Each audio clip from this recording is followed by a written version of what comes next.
If you're an older batsman and you feel like there's something off with your batting, there's a high possibility it has to do something with your hands. In this video, I'm going to explain to you why that's important to understand, what you can do about going to fix it, and how it affects everything else. Hi, I'm Breese and welcome to Technique Tuesday, our weekly show where I break down an everyday person's technique and show them how, or show you all how I'm working with them, what am I doing, and the one thing I'm trying to work on them in that session so you can become better cricketers. And this week, our victim is Kaushik. Now, let's play the video so you can understand what's going on here. So I'm going to roll the video through. This is right at the start of the session where I do underarms to just see what is happening. So, Kaushik, let's see what's happening. See a couple of balls. He gets settled. Again, for a lot of people, it's quite hard to face underarms because they're not used to facing underarms. But for me, it is the most important thing because there's nowhere to hide. Okay, so we've seen a couple of balls here now with him playing the shots. What am I specifically looking at? So let's take this right back to this point here. And then let's play through. So watch this. Okay, I'm going to go in slow motion. Okay, so point of release. His hands drop down. He moves his foot forward, heel toe. A lot of people like heel to toe, but at the point of the ball landing and bouncing, look what I'm looking at. I'm looking at two things. I'm looking at the direction of the hips. They're almost like that, aren't they? You can see the hips. If I just do a more of a squiggly line, look where the hips are. They're very, very open. But more importantly, the hands. Look at the hands. The entire time throughout the sequence, the hands went back, stopped, and then they pushed forward at the ball. Let me run that forwards and backwards for you so you can see this. So, you can see here now, he's now whipping his bottom hand under to try and make contact with the ball, which on the surface things and in normal speed, it looks okay. But when we break it down, he's doing a big whipping motion. So, if I take it right back a few stages, okay? So if I go back, let me take it right back to here. There we go. Right, let's play this through. Play it through. His hands don't go backwards at the point of the ball landing, and they just push forward, which means this left hip is opening up. He's going back and overextending on his front leg, leaving him very full and very square on. For me, the hands are the most important thing to get right when I'm working with anybody, because without the hands you have no intent, and without the hands no intent you're not going to score runs, and without the hands no intent the hands don't go back and they don't help you stay much more side on. We don't want to be facing square up and opening with the shoulders, hips and hands all going together, because that gets us into trouble when we play inside out, nick off to the slips or chip up into the covers. You may have had that experienced it once or twice in your lifetime. So the hands are one of the most important things. So what have we done here? Now, I'm going to show you another video now.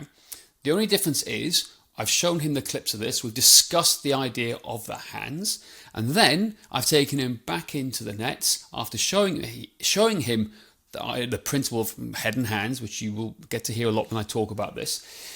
And this is the result. So let's take you right back to the start. Okay.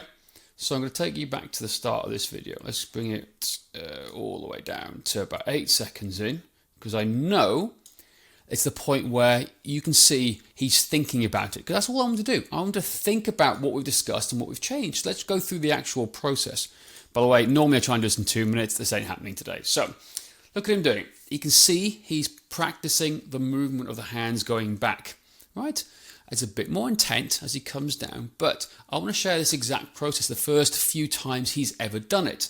So the hands went back a bit more, but the timing and sequencing is off because this is very new to him, which is very common. Look at this one.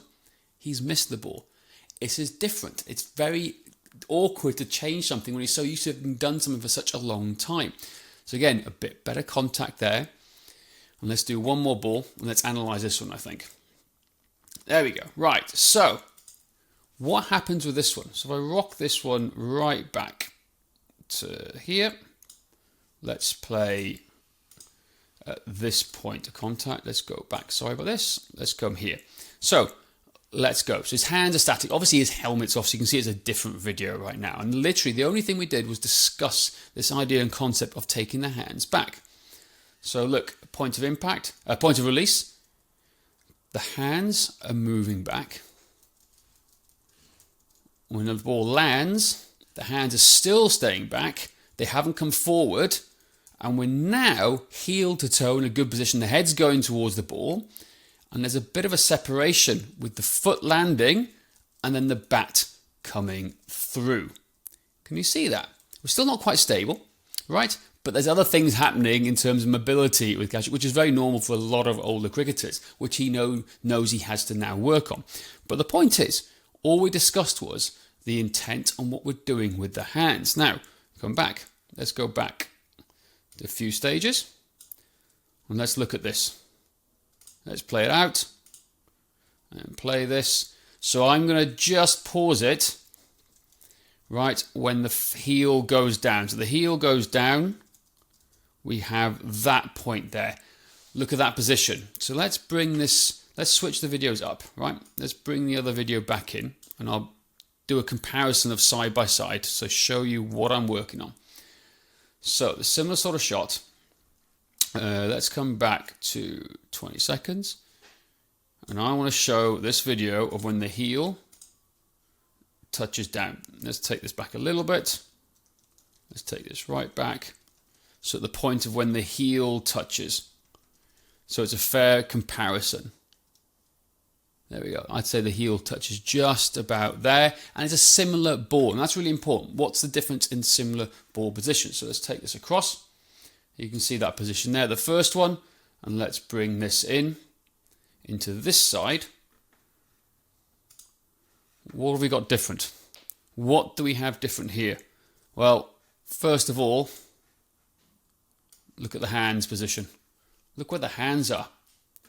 Look at the hands here. Can you see that? Also, look at the shoulders. It's going that way, whereas the ball, now the shoulders are moving more this way. They're slightly more closed off. Similar ball. We're never going to get a perfect ball because, well, I'm throwing underarms and it's a variability to it, which is why I like underarms. Look at the difference. So you've got the hips. Look at the difference of the arms and the hips there. Slightly difference here. And all we've changed is the position and the intent with the arms and the hands. Remember, the idea with cricket is to score runs, particularly in batting, is to score runs. If we are passive with our hands, we're just going to prod and poke at the ball. More importantly, we can't keep our shape. So all I've done in this drill, right, is shown him the idea and the concept of head and hands.